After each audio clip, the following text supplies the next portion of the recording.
Today our topic is monetary policy. Basically, yesterday we were talking about fiscal policy which was designed by the federal government to influence aggregate demand in the economy by using the tools of government spending and taxes. So today we are going to have a policy which is called monetary policy. As its name is mentioned, it is going to deal with the money supply. So it is also going to influence aggregate demand in the economy. So it is also aggregate demand management policy. Okay, it is designed by the central bank, designed by the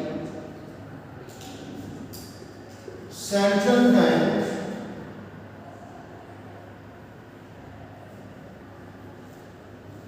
to control money supply and rate of interest in the country.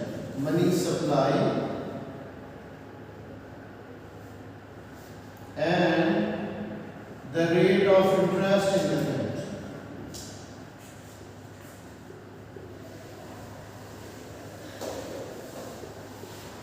In the country. So central bank is an autonomous body to control the money supply. It is going to design this thing, this monetary policy by itself. Government will assign a target that this should be the rate of inflation in the country. Then central bank will have the implementation of monetary policy according to its tools to achieve that target of inflation. So what are the tools of this monetary policy? Tools which are used by the central bank to control the money supply in the economy. The first tool, here I am using only two of them. Money supply, like printing of new notes, and second is the rate of interest.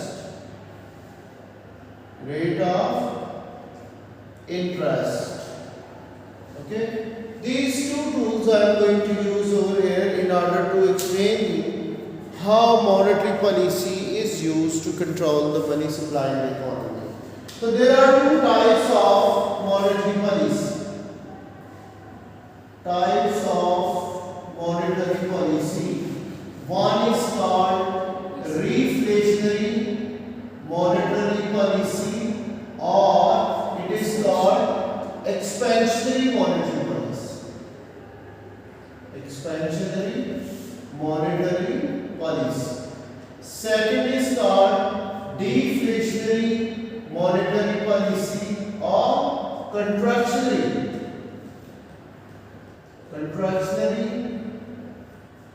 monetary policy.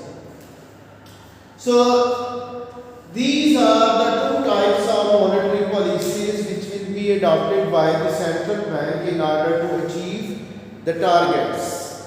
Clear? So we are talking about this thing, how monetary policy is going to be effective or not to achieve the target. For example, macroeconomic objective of price stability is not achieved by the other macroeconomic policies. So now a country is suffering from overheating of an economy. Prices are continuously increasing. So everyone is shocked because the cost of living is going to rise. So now government decides to reduce the rate of inflation in the country. So it will give a target to the central bank to design the monetary policy in such a way that target inflation rate should be achieved. So now the problem is inflation. Target is to reduce inflation. To reduce inflation. Alright. See, the government will use what type of policy? Government will use deflationary, central bank will design this deflationary monetary policy. And if you remember the quantities area money, I gave instructions MP is equal to PY, where prices are constant and level of output is constant. So when money supply is decreased, it will directly affect the prices to decrease. Okay? So here we are going to use this monetary policy to reduce inflation where money supply will be decreased. Now we are talking about the deflationary monetary policy. Government will use, central bank will use these two tools. So what happens? Money supply is decreased and it will result into increase in rate of interest. R means, R denotes the rate of interest in the economy. So when interest rate increases, it causes the saving to rise. What happens? Savings by the households, they will increase.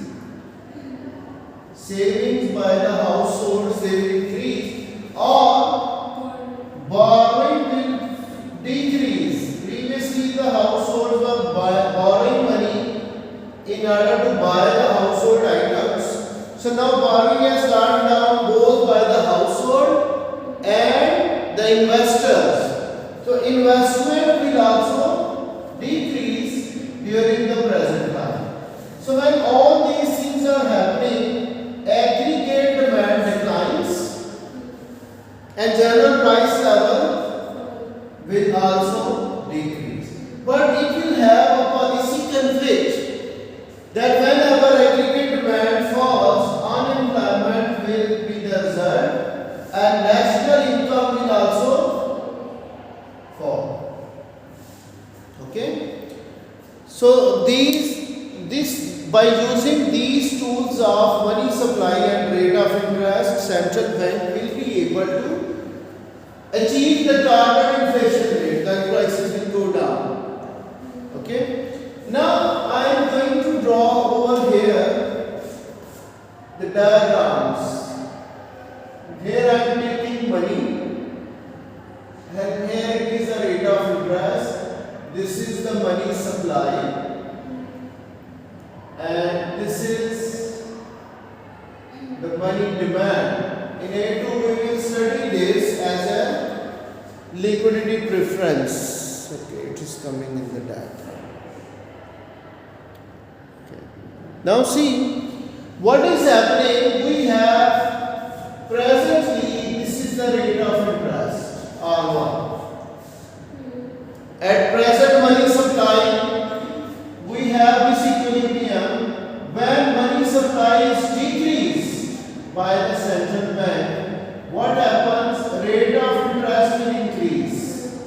Okay, money supply is decreased, so rate of interest will increase. This is happening in the capital market or money market. So what happens in the lower diagram?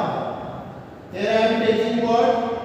Real GDP, that is Y, and here I am taking price level. Okay, so this is what the long run aggregates look like. Okay, now at present aggregate demand is lying here and prices are high.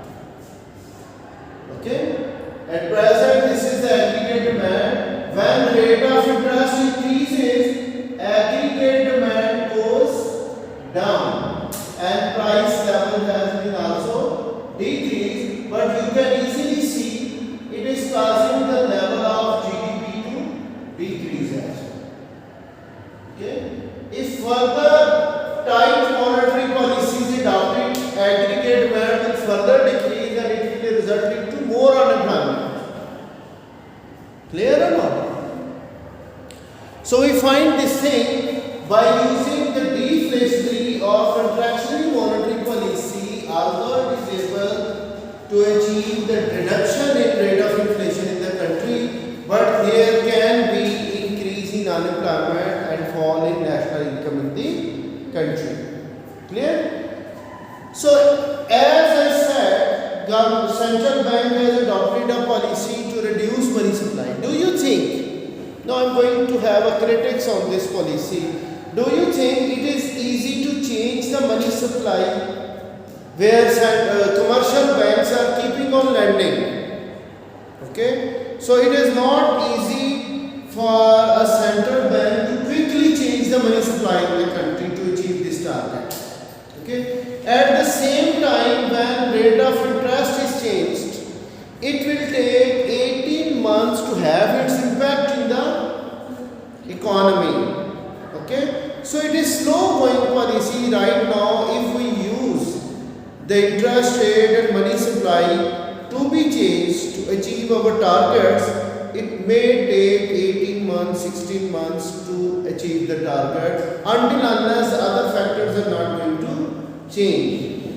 Okay, that's why the central banks, they have 4 quarters in every year, and in every quarter the central bank is changing or targeting the rate of interest and the money supply, how much money supply to change and how much interest rate should be there, because it is very slowly working.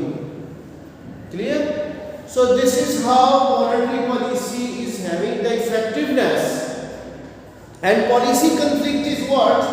When inflation is reduced at the same time unemployment, the other government objective is going to be disturbed, it will become a problem. Okay? National income is also falling. So when fall in national income is greater than the fall in prices, so then living standard of the people will also decrease.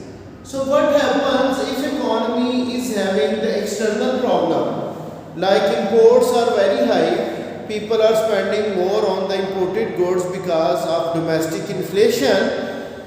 So by using this deflationary monetary policy, when aggregate demand is declining, our domestic price level will decrease. So we can also reduce the imported goods to enter in our country. So this is called expenditure reducing policy to control our trade deficit.